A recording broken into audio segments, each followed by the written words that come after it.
তো সৌদি আমার কথা নামাজ পড়বে। আমি বললাম যে আমি কাজ কাম করছি, কাপড় টাপড় গাইমা টাইমে গেছে, ময়লা টয়লা পড়ছে, তো গোসল দিয়ে বাসায় যে আমি নামাজ পড়াম, তুই নামাজ পড়। তো বেশ ভালো কথা, হ্যাঁ নামাজে দাঁড়াইছে। নামাজে দাঁড়ায় আপনার আমি কাছে দাঁড়ায় রয়েছি, নামাজ পড়ে উঠবো, টাকা দিব, আমি যাই আমগা।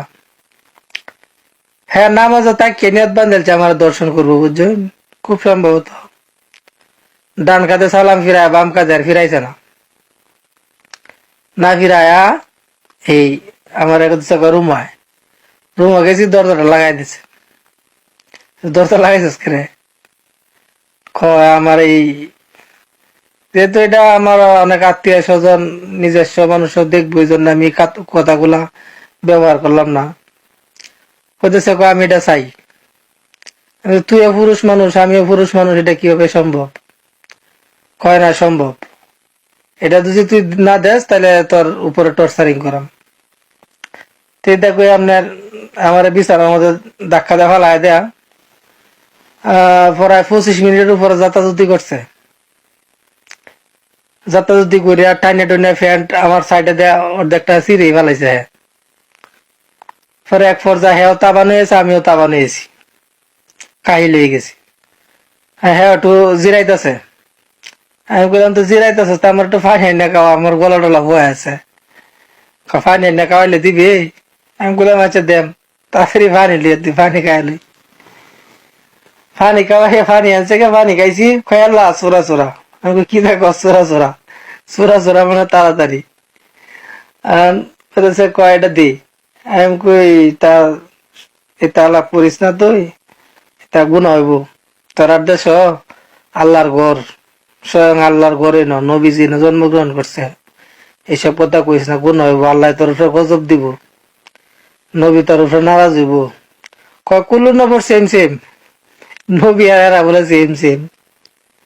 আচ্ছা, পরে আপনার এই আমার খুব বনয় বিনয় করতেছে। পরে এক পর্যায়ে আমি একটু জারি মারতে যে আপনার কাপড় হ্যাঙ্গার করে, যে এই জিআইদারের হ্যাঙ্গার, 8-10টা হ্যাঙ্গার হাতের মধ্যে বললা আমার 4-5টা বাড়ি মারছে। খেরে আমি এর লগে এই কাজ করি না। তার আগে গিয়ে আপনার আমিও তো রাগ পাইছি, আমি বললাম এই কুকুরের বাচ্চা, তুই কুকুর, তুই আমার উপরে আঘাত করছিস করে। তা না, আমি আঘাত করি না, যদি আমি আঘাত করি হ্যাঁ হলো আশকারি, এই দেশের একটা ডিপার্টমেন্টের নাম আশকারি, সৌদি আরবের। যদি পুলিশে কমপ্লেন করে, পুলিশে আমার কথা শুনতো না, হ্যাঁ যেটা কই রে রাইট। আপনার এই হ্যাঙ্গার দিয়ে বাড়ি মারার পরে আমি এই কথা কইছি, কইলে পরে হ্যাঁ যায় রোড আনছে, 3-4 ফুট লম্বা একটা রোড আনি আমার আরো 3-4টে বাড়ি মারছে। দেখছে ভাই কি করতাম, সৌদি আরব আইসি টিয়া কামাইতাম, সৌদিরা নেয়া এই দর্শনের প্রস্তাব দেয়। ব্যাপারটা আপনারা চিন্তা ভাবনা করে দেখবেন। আর যারা নতুন আইবেন সৌদি আরব, 8 ঘন্টা কোম্পানির কাম মেরা বাইরে কাম কাজের দাম দেয় ঘুরবেন, তাদের উদ্দেশ্যে কই, টিয়া পয়সার লোক সৌদিরা ডাকলে গাড়ি কামও যায় কিনা, দেয়া দিব দরজাটা আটকায়া, পরে টাকাটা বুঝবেন। সবাই ভালো থাকবেন, দোয়া করবেন। আর এইসব ঘটনা 2-1 দিন পরে পরে আমরা লগে ঘটে, তো সবকিছু আপনার লগে কই আমি শেয়ার করাম। এর বিপরীতটাও ঘটে, বিপরীতটাও ঘটছে, এটা কই আম কালকে।